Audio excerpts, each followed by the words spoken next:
Hey guys, welcome back to my channel. Today's video is not going to be a long one. I just take you through a couple of clips from my week.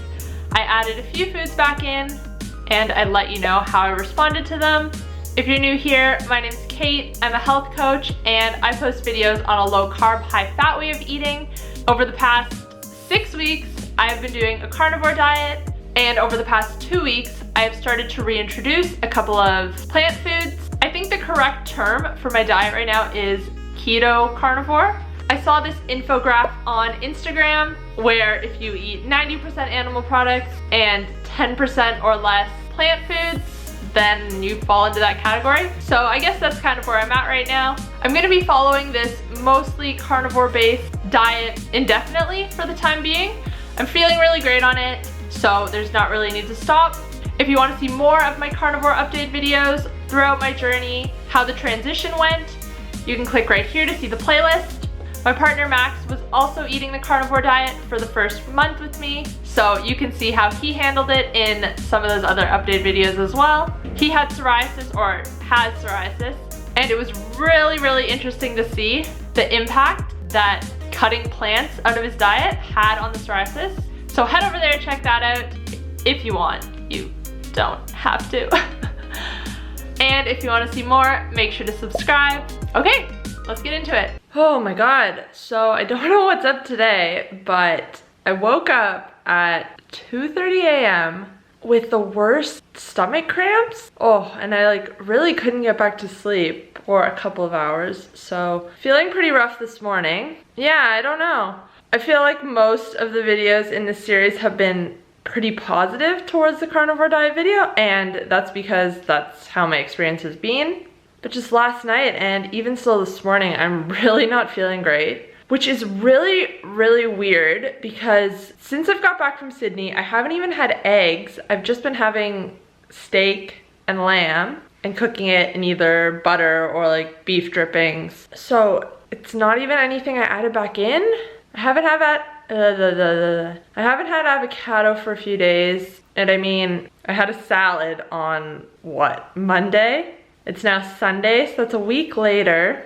Not sure what's up, but hopefully it passes and I feel better soon. So that was really weird this morning. I'm not sure at all what caused my stomach to feel like crampy, but it only lasted a couple of hours and now I feel fine.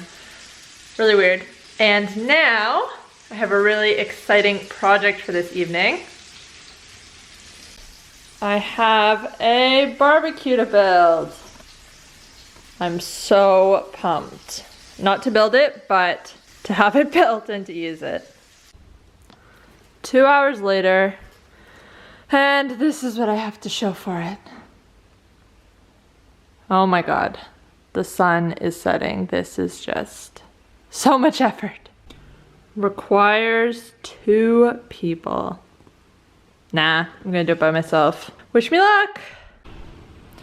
I am taking a break from the barbecue. Almost there, and just gonna have some dinner. Tonight I'm gonna try to add in a little bit of arugula. Oh my god, now I've thought about that word and I can't say it properly. In Australia it's called rocket, but I said rocket in a video a while back and I got so many comments being like, what's rocket? It's arugula. So I just cooked that a little bit. I usually eat it raw when I've had it in the past, but thought I would try to cook it, and then I have some salmon as well. And I did it! Yay! Oh, can you see the whole thing? And now it's just in my living room, so gotta move it outside. So I did a little bit of research last night, and I think what my problem was is I may have upped my fat too much. After I listened to Michaela Peterson on Joe Rogan, she was saying she eats 80% fat and 20% protein. And over the last month, I haven't really been tracking macros at all. For the most part, been trying to eat fattier cuts of meat, but I haven't really been paying too much attention to it. So since I got back from Sydney, I was like, oh, maybe I should up my fats a little bit more. I don't know. So just cooking with more butter, more beef drippings, all that good stuff, putting a little bit of extra butter on top. But yeah, maybe maybe I overdid it just a little bit. So I just had some eggs and avocado for breakfast. I don't know why I thought I needed to change anything, aka upping my fats, because everything's been working fine. But anyways, I am feeling better today. One thing I've really wanted to add back in is MCT oil, mostly because it is just really great in the mornings before a workout. I can really tell a difference when I have it and when I don't. And I mean, on carnivore, if I'm working out in the morning, there isn't really anything that I can eat before I go to work out. So I'm gonna try some MCT oil today for the first time in a while. This one I really like because it is only C8 and C10, where a lot of other ones have C12 in them as well, and a lot of times that's the main one.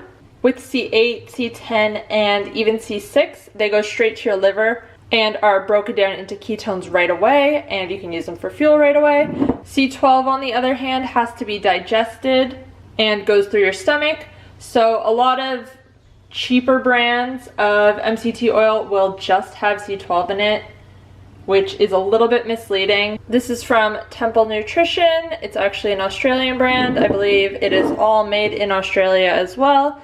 And they actually gave me a promo code too, so if you're in Australia and you want to support an Australian brand that has some great products, you can check that out. So I'm gonna make like a bulletproof bone broth, which is something I used to make all the time, and I really haven't had it for the last month and a half.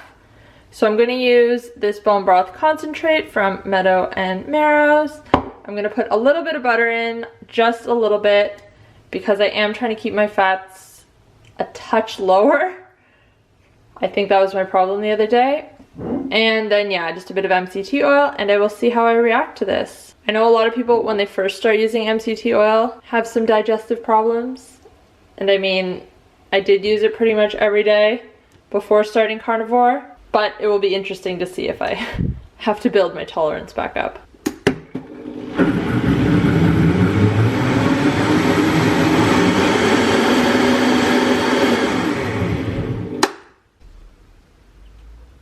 This is actually so tasty.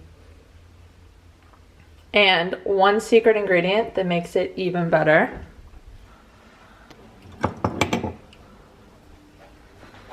is a little bit of cinnamon. I am happy to report I did not experience any issues with the MCT oil, so that's nice. That'll be nice to just have something in the morning. In the past, I have been doing a lot of fasted exercise, but when I'm doing more strength training, I feel like I need something.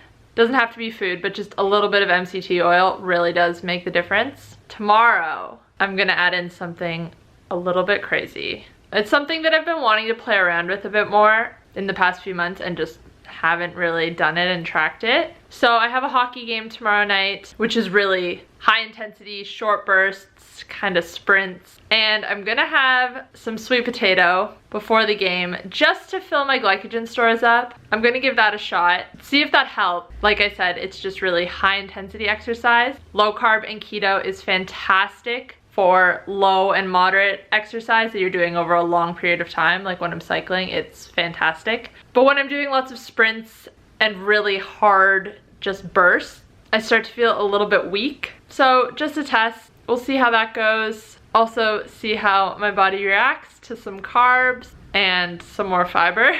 All right, well that pretty much sums up my week. I'm sorry if this video has been pretty boring because yeah, not a lot has happened. I've just added a couple things in. Haven't really had any negative effects. Earlier in the week, I was having those stomach problems the one day. And since then, I've kind of dialed back the fat a little bit, just kind of went back to how I was eating before, a little bit higher protein. And I definitely feel better eating a bit more protein and a bit less fat. So that was really interesting. Yeah, haven't had any issues since then. Yeah, I think that's everything. See you guys next week.